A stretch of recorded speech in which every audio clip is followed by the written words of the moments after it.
Perfiles en la UNDAB. Personalidades del mundo de la política, la cultura, el deporte, la educación, la ciencia, la militancia social y el espectáculo. Perfiles en la UNDAB. Ana Jaramillo. Perfiles en la UNDAB.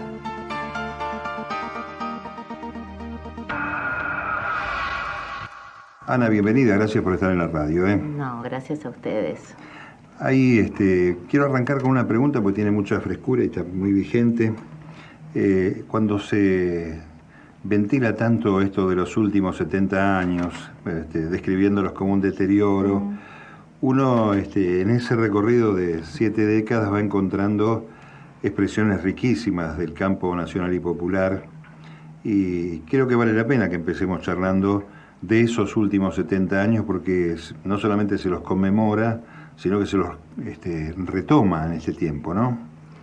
Sí, bueno, siempre el otro día hablábamos de la Constitución de 1949, ahí en el Partido Justicialista, y varios expertos constitucionalistas. Yo en todo caso puedo ser socióloga del derecho, pero no soy constitucionalista, pero bueno, trabajo mucho y doy clase sobre la Constitución del 49 y las características del bienestar.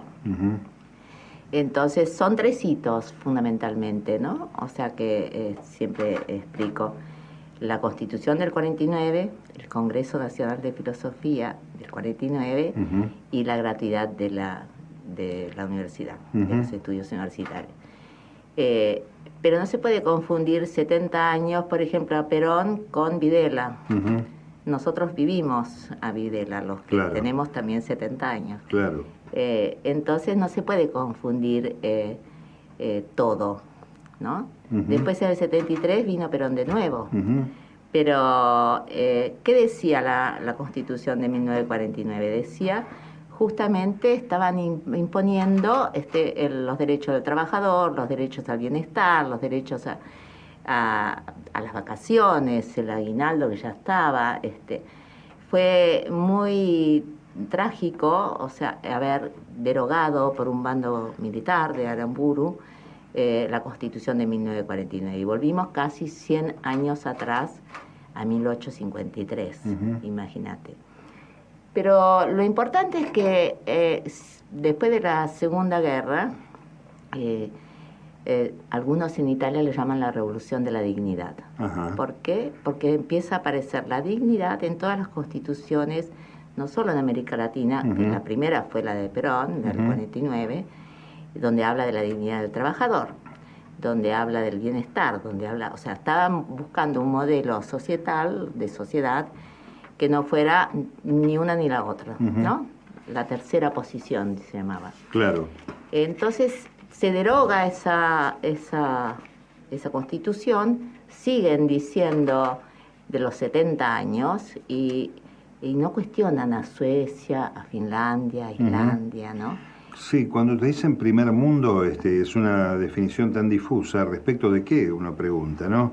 Que queremos parecernos, y hay cosas que están avanzadísimas desde el punto de vista del campo de lo social, del estado de bienestar, justamente, que la Argentina recuerda allá promediando el siglo pasado, que no están en la lista de los que queremos, a los que nos queremos parecer desde esa mirada, ¿no? Vos fíjate que es muy interesante. Yo la vi de nuevo, Invadiendo el Mundo, de Michael Moore, y va a sacar ideas, él solito, supuestamente, a Suecia, a Finlandia, a Islandia, y los que llaman estado de bienestar acá, ya se llaman welfare states. No le dicen populistas, por ejemplo, porque no quieren, hablando en una universidad, la meritocracia. Entonces, todos, por ejemplo, todos y todas van a la escuela pública.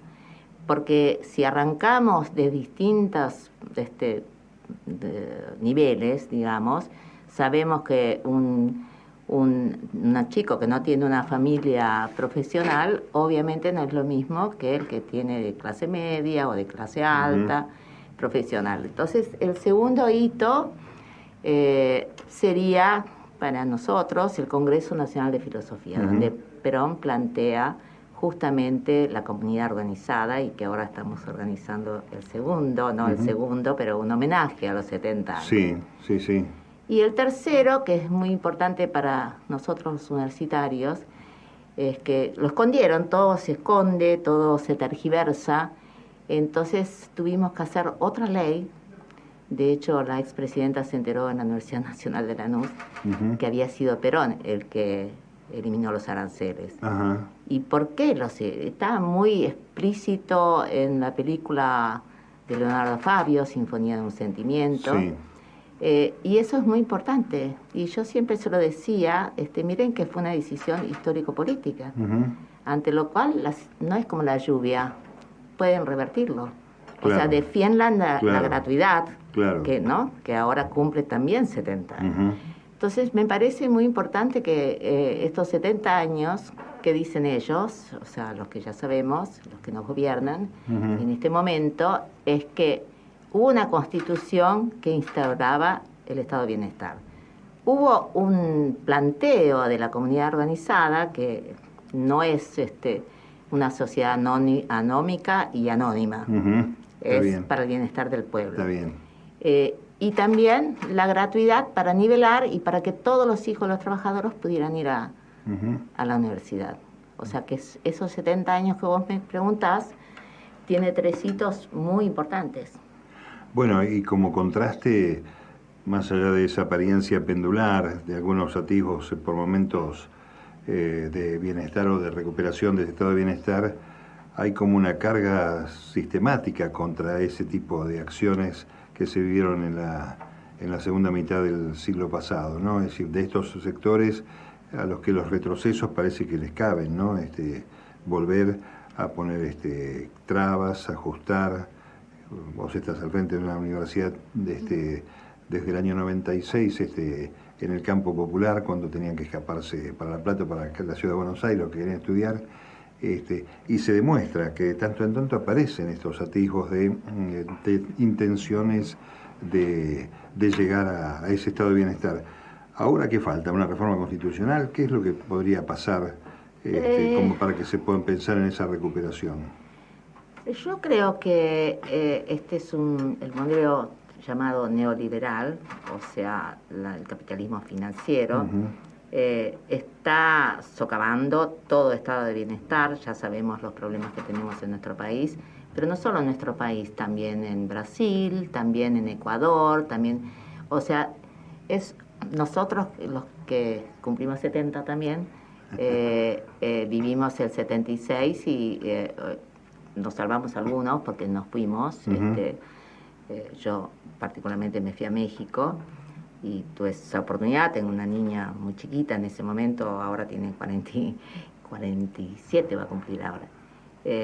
O sea que imagínate que esto fue lo que terminó de masacrando, que ayer fue el 24 de marzo, 30.000 personas destruidas, asesinadas, desaparecidas. Pero les va a costar más, yo creo, porque la memoria todavía existe, no solo en los que la vivimos, sino en los más jóvenes.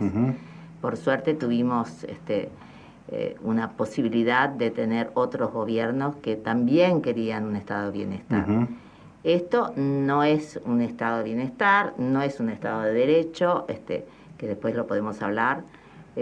Sobre también todos los rectores y rectoras estábamos procesados por Marijuán, un fiscal que ahora obviamente decidieron que no había delito porque leyó un artículo en Clarín y le pareció mucha plata y entonces nos procesó a todos. Bueno, disparate total. Un excavador serial de la Patagonia, diría yo también. No sé, bueno, el excavador, eso que es absurdo, o sea, mostrar una pala haciendo un hoyo en la tierra cuando tocas así como hacen otros y mandas la plata donde se te dé la gana, digamos, ¿no? Un paraíso fiscal. Es increíble, ¿no? ¿Quién va a estar enterrando plata en la tierra? Bueno, es un disparate, pero bueno.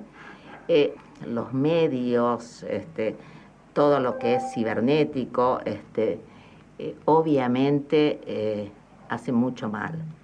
Y ya que estamos en una universidad, les voy a contar quién inventó el padre de la cibernética.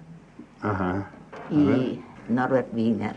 Y entonces yo lo daba mucho en las clases. ¿Por qué? Porque él escribió Dios y el Golem, Sociedad Anónima. ¿Por qué? Porque él decía que le daban poderes, ¿no? Como el aprendiz de brujo, sí, que después no podía controlar.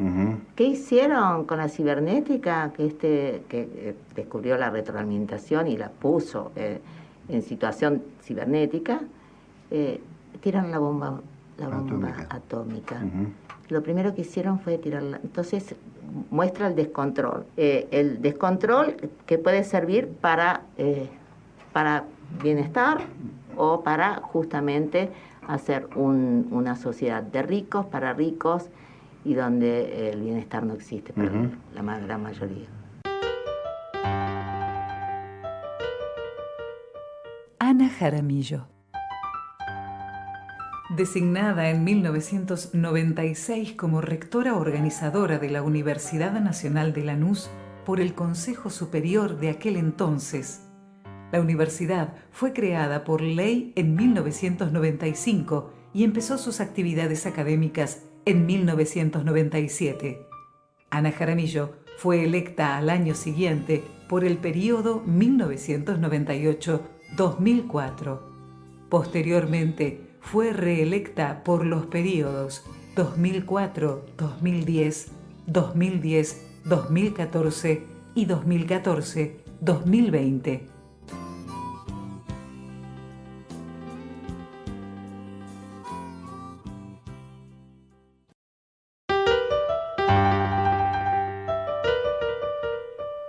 En Perfiles, conversamos con Ana Jaramillo.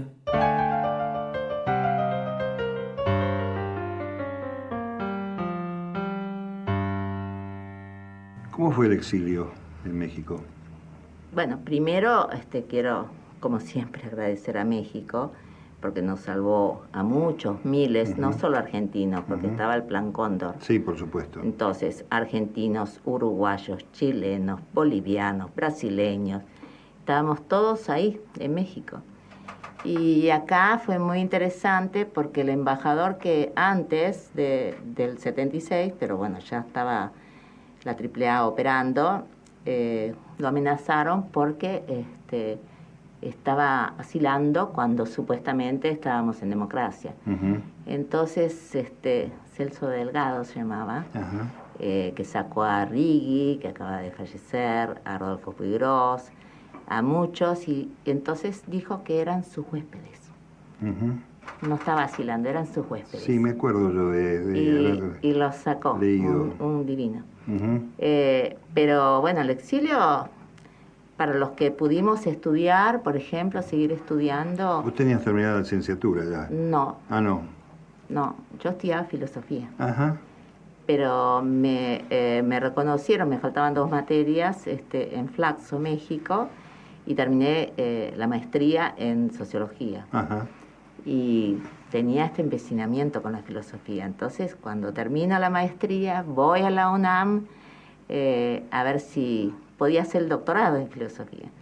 Y yo tenía 28 años, ante lo cual me dijeron no había ningún doctor en filosofía de menos de 40. Ajá, mira.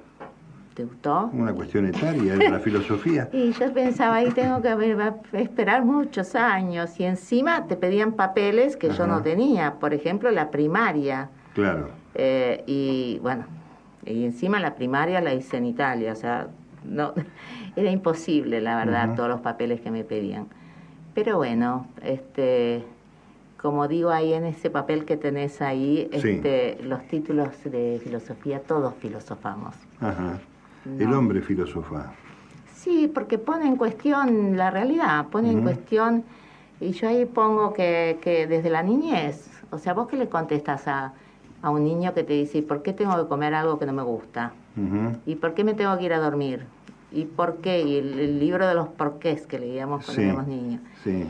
Y entonces, ¿por qué esto es así y no de otra manera? Eso se llama conciencia crítica en filosofía, digamos.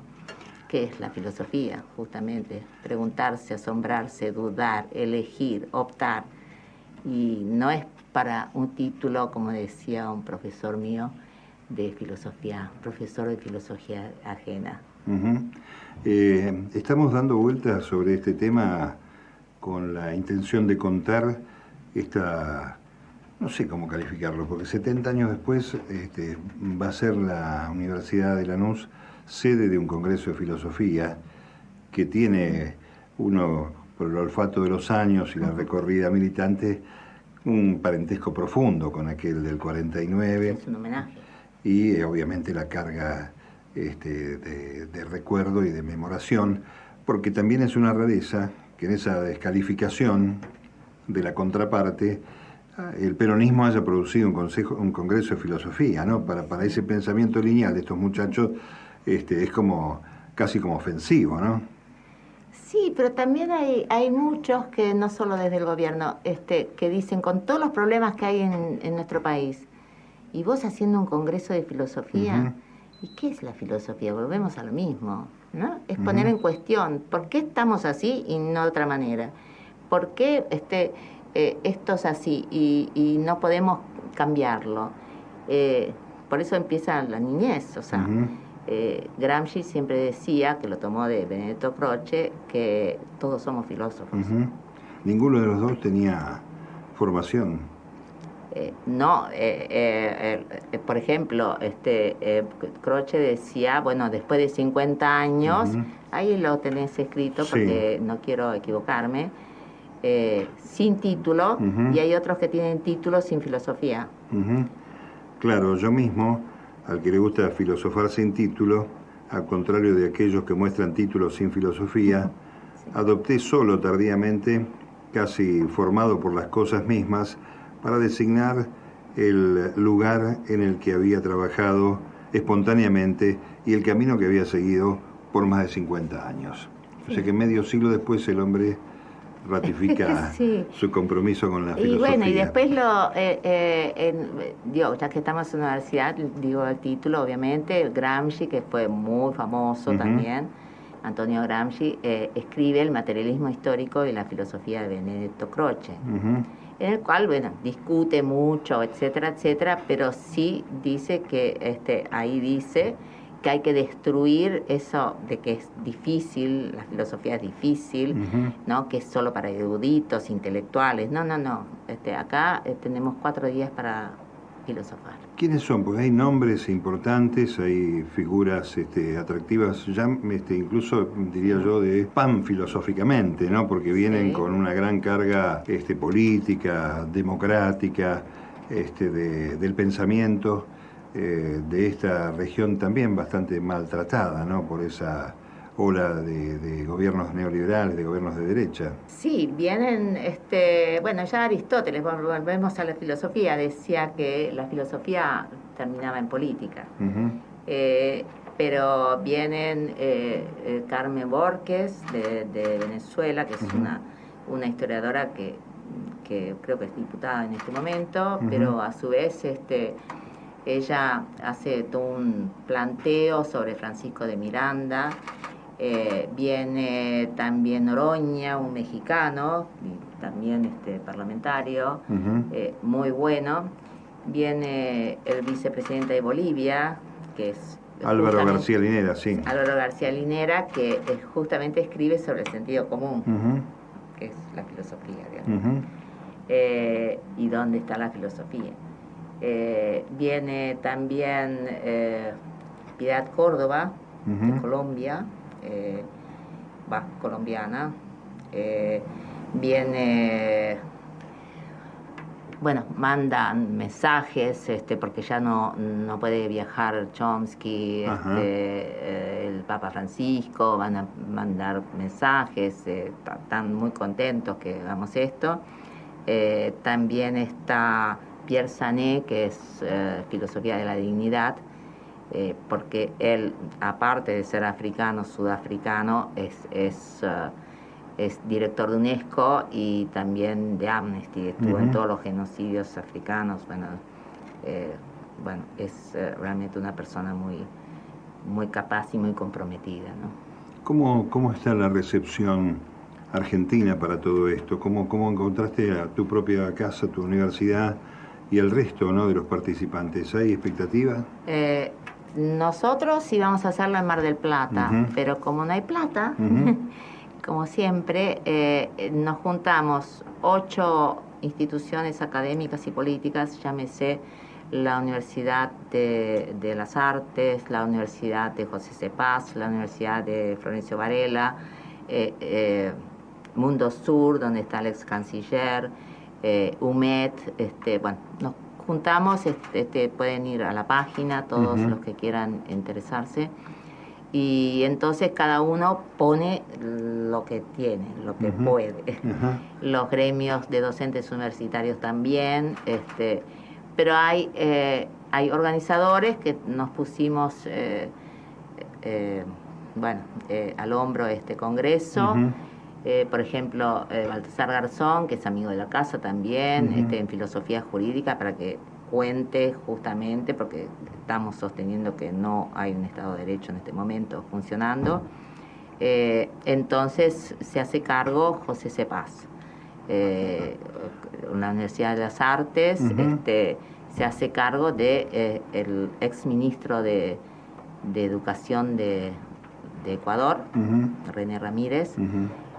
Y bueno, entre todos podemos. Una vaquita, digamos, Sí. de distintas organizaciones. Sí. Es un momento clave para sacudir un poco el pensamiento, y ahí dijiste una cosa que es fundamental, un deterioro del Estado de Derecho, a lo que uno agregaría la política económica que también campeó en los años de la dictadura. Es muy complicado este tema. ¿Cómo es el abordaje de un congreso de filosofía en este escenario? ¿Cómo te lo imaginas? Yo me imagino que todos tenemos que filosofar, o sea, que es un gerundio, estamos filosofando. Y ya decía Alberdi en 1853, en su etapa historicista, digamos, que la filosofía surge de los problemas. O sea, cuando vos tenés un problema, tenés que inventar una solución, tenés que crear, y de eso se trata la filosofía. Y Alberdi decía ahí muy claro en su etapa historicista, ¿no? Que no pensemos en nuestra América, que la filosofía tenemos que importarla, sino que tenemos nuestros propios problemas. Entonces tenemos que tener filosofía que surja de los problemas que tiene nuestra región. Entonces me parece que es una oportunidad. Todavía me preguntan, ¿cómo con todo lo que pasa vos hacés un congreso de filosofía? Bueno, justamente para eso, para que pensemos todos juntos a ver cómo salimos. De eso se trata. Bueno, más o menos la misma lógica. ¿Por qué defender la ciencia y la tecnología atacada tanto, ¿no?, que nos atraviesa como ciudadanos todo el tiempo, a toda hora? Más o menos lo mismo. Bueno, lo que pasa que vos fíjate que justamente García Linera viene a hablar de justamente la ética de la ciencia, ¿no? Y es muy importante porque fíjate que los jóvenes bolivianos tuvieron unos premios impresionantes por la facilidad que le dieron desde otra manera. O sea, la ciencia y la tecnología, volvemos a lo mismo que dijimos, puede usarse para una cosa o para otra. Y si vos no pensás desde el dominador, digamos, o sea, te querés una ciencia y una tecnología que sea apropiada a tus problemas. Claro. No una ciencia y tecnología que te la impongan, te la vendan y te dominen. El ejemplo de la adecuación dada vuelta de Bolivia es extraordinaria, ¿no? Es decir, poner la riqueza subterránea en la superficie ante la pobreza de esa superficie marca también una definición, ¿no? Sí, porque vos fíjate que hay muchos países que todavía existen con su modelo del buen vivir, ¿no? De que es lo mismo que el bienestar, el buen vivir, entre comillas. Lo que hizo Evo ahí, por ejemplo, lo que había hecho Correa, lo que están haciendo en Venezuela, que la están hostigando mal, obviamente, pero ¿qué querían hacer? Otra vez, hacer un estado de bienestar para la gente, para la mayoría, no para pocos. Entonces, cuando acá te ponen tarifas increíbles, cuando tenés que pagar la leche a cotización dólar, nosotros no producimos dólares. Preguntarnos, dudar, reflexionar, elegir, pensar juntos, escuchar y dialogar. Porque todas y todos somos filósofos, dado que tenemos una concepción del mundo. Y una concepción del mundo es también un acto político, y no hay una sola. Ideas tenemos, decía Ortega y Gasset, pero en las creencias estamos, porque las creencias son ideas que somos. Filosofar es inherente al ser humano. El único título que precisa es haber nacido. Ana Jaramillo.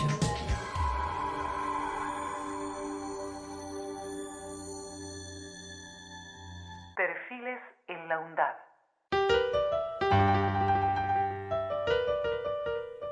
En Perfiles conversamos con Ana Jaramillo.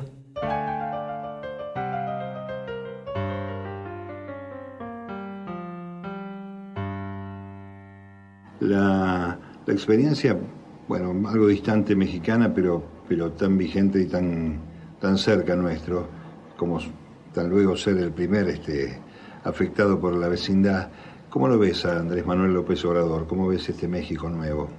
Ay, me encanta a mí, porque obviamente queremos mucho a México, todos los que estuvimos exiliados y algunos asilados ahí en México, que nos dieron la oportunidad de estudiar, la oportunidad de trabajar.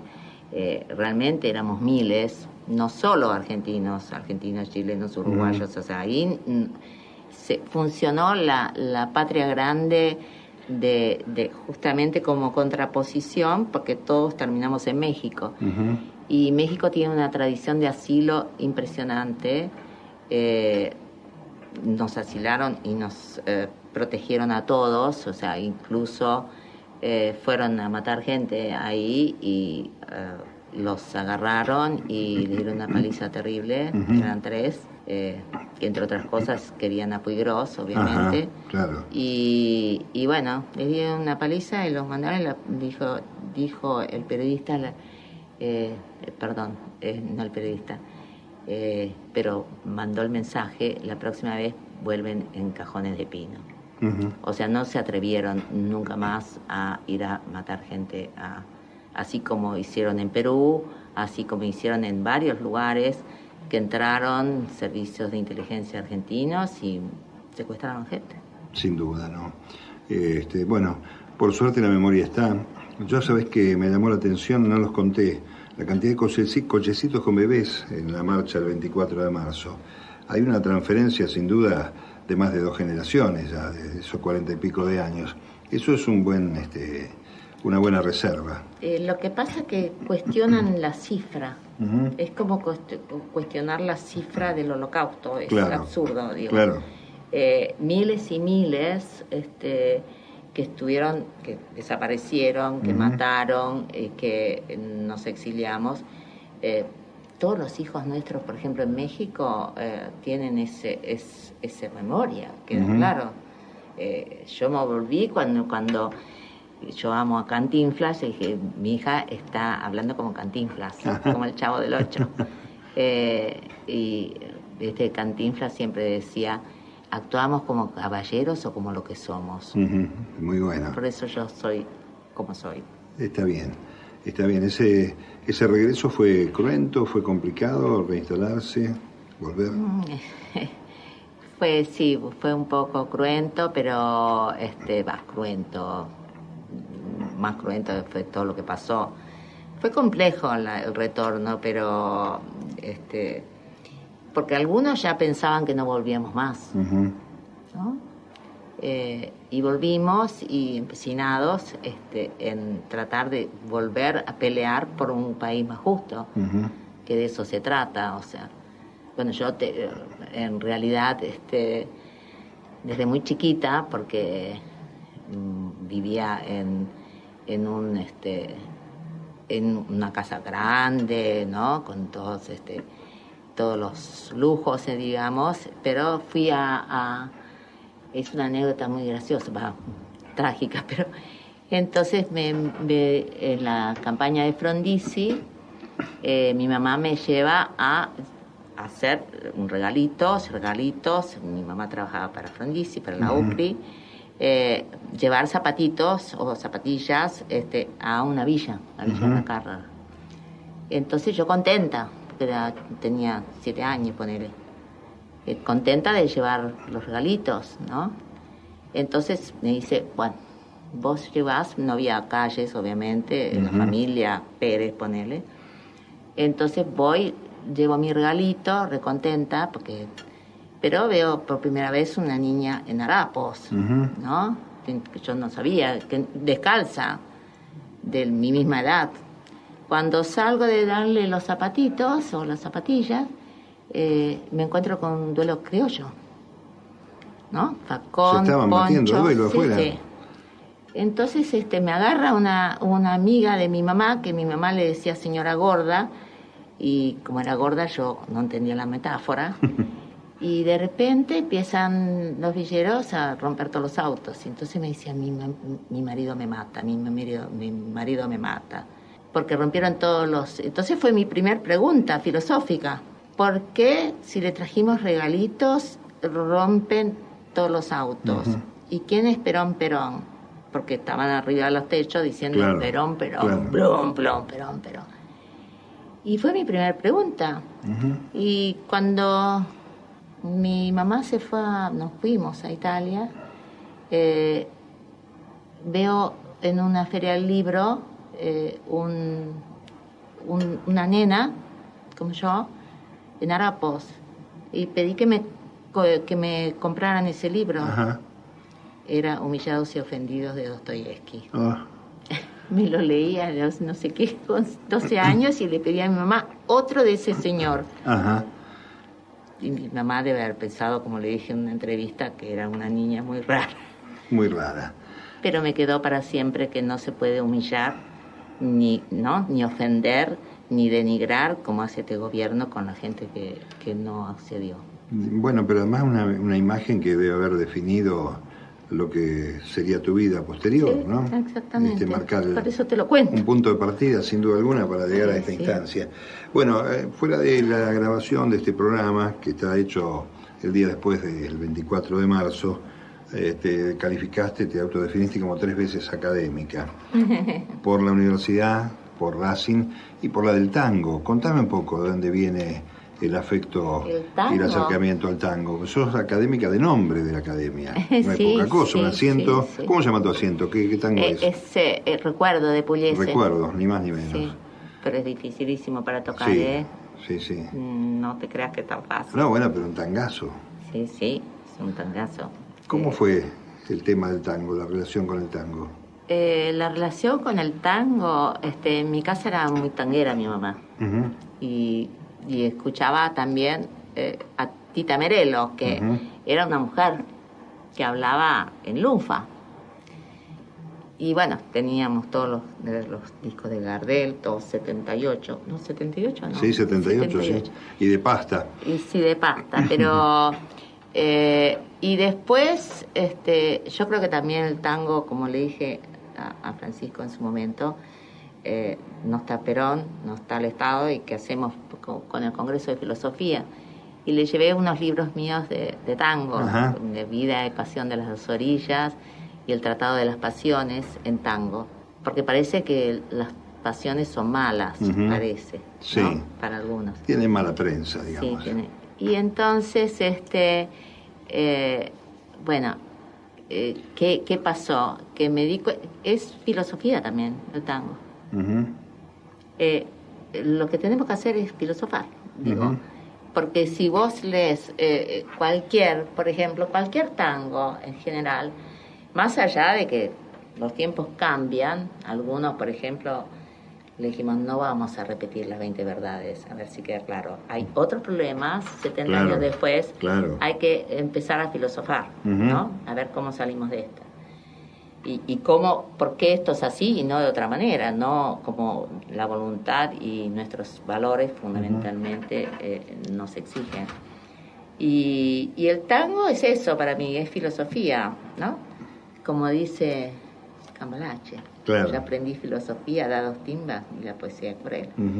Y eso es el tango, la verdad. Y entonces Horacio Ferrer, que es un divino, bueno, era una persona genial, un poeta además. Sí, extraordinario, claro. Poeta filósofo, digamos. Me invitó a que sea académica del tango. Volvamos a esto del género, ¿no? O sea, hay muy pocas mujeres en la Academia del Tango. Sí. Hay muy pocas mujeres en la conducción de universidades. Sí. El 90% son varones. Los rectores, tuve 10 años sin ni siquiera una compañera de género. Sí. Pero creo que la dignidad implica también la igualdad de género. Por eso hacemos una mesa especial en la mesa de dignidad sobre igualdad de género.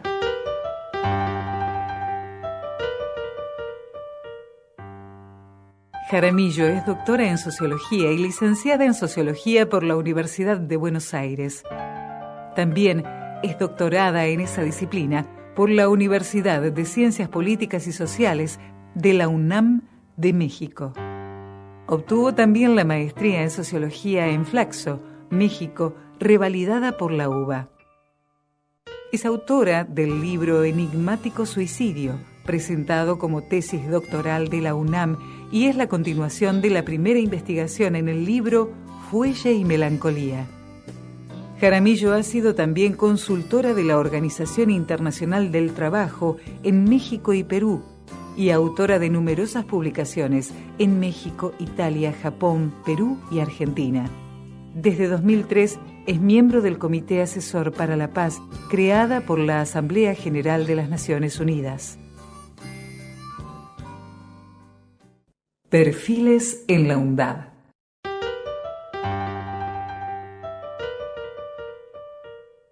En Perfiles conversamos con Ana Jaramillo.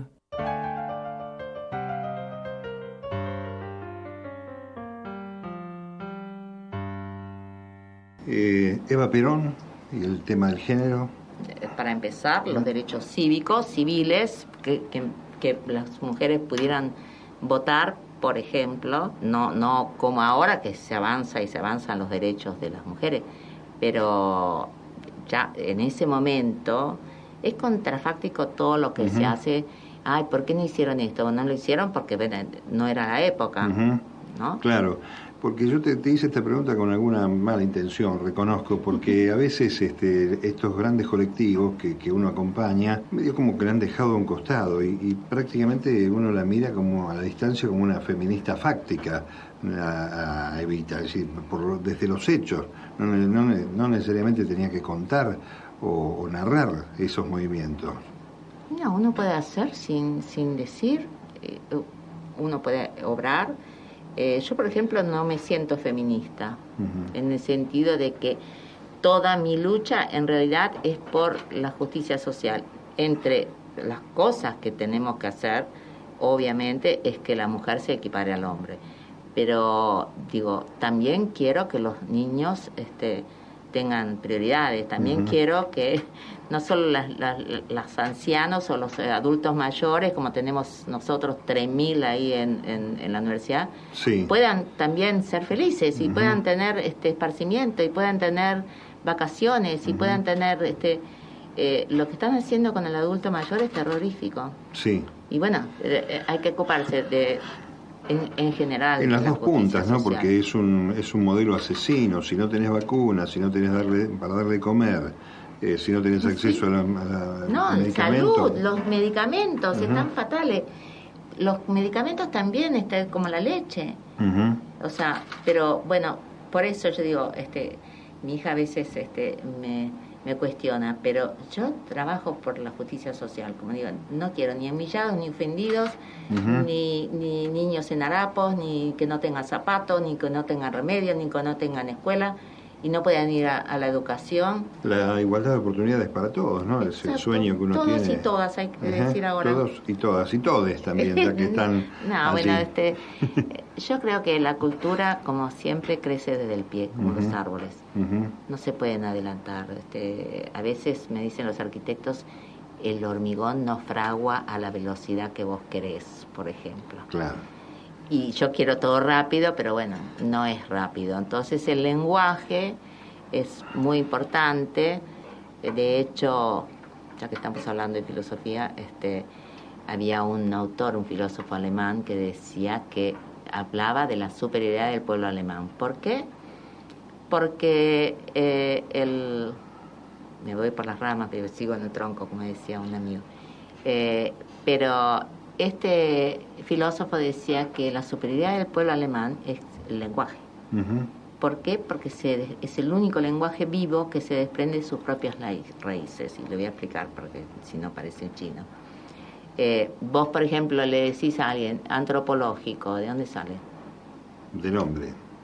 Sí, pero de antropos en griego. Ajá. Y de logos. Y de logos. Entonces, para que alguien acceda a qué quiere decir antropológico, tiene que o estudiar filosofía o antropología, etcétera, etcétera, y saber de dónde viene esa palabra. Por ejemplo, presidente es el que está sentado adelante, ya que estamos hablando ahora. En alemán es así, el que está sentado adelante. Pero es la única lengua viva, porque nosotros venimos del latín y del griego. Entonces, para la comprensión de la filosofía o de lo que estás leyendo, el alemán tiene este lenguaje que se va, ¿no? Un lenguaje vivo, que sigue se sostiene en el tiempo. Sí. Hablando de estas cosas, hay pensadores del campo nacional y popular que tienen un homenaje en todo el predio de la Universidad de Lanús. Esto ya viene de arraigo, entonces, no es que estamos de la noche a la mañana descubriendo la necesidad de encontrarnos con un evento filosófico, ¿no? No. La colonización pedagógica y cultural fue terrible y sigue siendo terrible en la Argentina. Siguen hablando, ponele, de Nietzsche o de Schopenhauer, por ejemplo, en filosofía, y el pensamiento nacional, Jauretche, por ejemplo, Scalabrini, o sea, los pensadores nacionales. Hernández Arregui, están todos ahí en el predio. ¿Por qué? Porque vos vas a cualquier, incluso academias importantes, universidades importantes, y no rescatan el pensamiento nacional, ¿no? Quedaron como la Constitución del 49, fuera. Y entonces nosotros tenemos, acabo de traer, de estar en la mega librería que hicimos, y me traje un nuevo libro de Kusch, sobre Kusch, pero, por ejemplo, Kusch estuvo olvidado, Jauretche estuvo olvidado, Scalabrini estuvo olvidado, y por eso, cuando empezamos la Universidad Nacional de Lanús, nosotros, ¿qué hicimos? O sea, en el ingreso, por ejemplo, Jauretche decía que la Universidad Argentina no podía ser como una de Sumatra o de Borneo. Bueno, y tampoco de Washington. Claro. Es nuestra universidad para enseñar nuestro problema. Así que bueno, sí, están todos. Porque, bueno, son los malditos, ¿no? Para el establishment, para todos, como tantas cosas, ¿no? Que han tratado de ir desapareciéndola, tomando este término en el valor profundo que le ha dado la Argentina a la palabra desaparecido. Ana, bueno, habrá que hacer una charla post Congreso de Filosofía para ver en qué estado está la situación de nuestro pensamiento nacional y popular, y sobre todo para marcar el camino hacia dónde hay que ir mirando, ¿no? Porque no puede pasar tanto tiempo una pesadilla como esta. Sí, no, yo lo que quiero, que obviamente están invitados a que graben, hagan entrevistas, son gente muy pensante, pero bueno, es lo que se llama filosofía a la práctica, o sea, pasamos a la acción, es pensamiento y acción. Y porque la filosofía también es eso, no es solo contemplación, como que viene del asombro, pero después pasa a la práctica.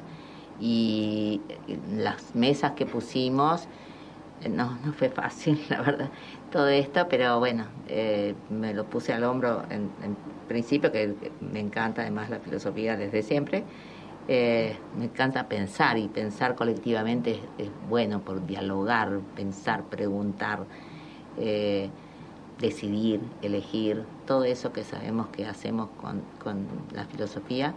Me parece que tendrían que los medios de comunicación, por ejemplo, de las universidades, tendrían que estar ahí. Sin duda, claro. De hecho, José Cepaz me dijiste esto de Maldita y me acordé. Voy a presentar el libro que hicieron en José Cepaz sobre la Constitución Maldita, le llaman, claro, y cómo se conjura. Es muy interesante porque va a haber muchas cosas, a su vez, aparte de las mesas, ¿no? Muchos espacios. Vamos a filosofar 4 días. ¿Cuánto tiempo le dedicas al fuelle? Ay, poco, la verdad. Al bandoneón, digo, sí, por las dudas. Sí, que pero lo tengo ahí en mi sillón, pero es bravo, ¿no? Digital. Ahora estamos produciendo muchos, porque le vendimos para las escuelas de Lanús, están comprando creo que 30, no me quiero equivocar, pero bueno. Estamos haciendo un nuevo Pichuco 3, un modelo diferente, con unos genios que tengo ahí, ¿no? Con Dani López, con el Chapo, Recupero. Ellos hicieron o sea, no sé si saben cómo es un bandoneón, pero tiene como parados los peines, que son las voces, bueno, es muy complejo explicarlo. Entonces toda la parte de la caja de madera la hacemos con como si fueran varias armónicas juntas, ¿no? Desarmadas, los peines de sonoridad del viento. Algunos dicen que se confunden con el acordeón y me agarran una moto terrible. Claro. Pero quiero decir, para describir el peine físicamente. El peine son las voces, pero esos peines metálicos, están especializados. ¿son sí, son las voces. Y es muy complejo, pero yo le dedico el sábado, que viene mi profesor joven, como puedo, y además no sé leer la partitura. Ajá. Entonces, a pesar de que el otro día hablé que viene Pino Solanas, que fue mi profesor de piano cuando no sabía leer. Ajá. Y entonces si yo leía las notas, él me leía el Pato Donald, por ejemplo. Se acuerda siempre que va a venir Pino Solanas, porque creo que el arte es muy importante justamente para hacernos pensar, ¿no? Otra forma de filosofar. Otra forma, justamente, es una sinfonía del sentimiento, diría Leonardo Fabio. Pero esto venía que me pregunta, ¿y estás tocando el bandoneón? Pero eso es muy difícil. Sí, claro, pero era difícil también leer las notas, cuando era chiquita no sabía leer. Pero él me enseñó me enseñó a escuchar también, la música. Entonces, yo toco, por ejemplo, mis partituras no tienen pentagrama. Por suerte, uno enseña a enseñar y el otro me enseña el bandoneón. Tenía que adecuarse a mi idioma, ¿no? Es como si aprendieras otro idioma, claro. Un alemán, por ejemplo, que no sé. Desde la nada. Sé muchos idiomas, pero el alemán no sé. Pero lo cierto es que ponele, yo pongo LA, la. Sol, ponele. Y ya sé que sol es. Sí. Si es de una escala, de otra escala. O sea, te vas haciendo tu propia... no, ahora ya me ponemos, ¿sí? Ponerle la marcha, la tenemos en la... La marcha en la. La, do, mi. Bueno, eso. Pero nos está saliendo muy bien otro que es filosofía che bandoneón. Que estamos, pero bueno, no sé leer la partitura y no voy a perder tiempo, ya tengo demasiada para aprender las notas de nuevo. Bueno, yo no te quiero sacar más tiempo del tanto tiempo. Hablamos de todo, de tango, que es filosofía, de la vida misma, ¿no? De la vida, sí, de todo. Que los sea avatares de estos 70 años que cumplí. Sí, que no van a ser fáciles de que se lo olviden, por más que le metan ganas para borrarlos del mapa. Gracias de nuevo por estar aquí. Gracias a ustedes, a todos. Un abrazo. Muchas gracias. Gracias a ustedes. Designada en 1996 como rectora organizadora de la Universidad Nacional de Lanús, UNLA, por el Consejo Superior de aquel entonces, la universidad fue creada por ley en 1995 y empezó sus actividades académicas en 1997.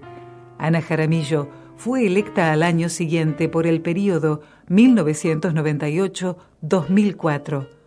Posteriormente, fue reelecta por los períodos 2004-2010, 2010-2014 y 2014-2020. Ana Jaramillo cuenta, entre otras particularidades, con el hecho de haber sido la primera mujer designada como máxima autoridad de una universidad pública en el país. Perfiles, acciones, el pensamiento y el trabajo creador destinado al tiempo que se viene.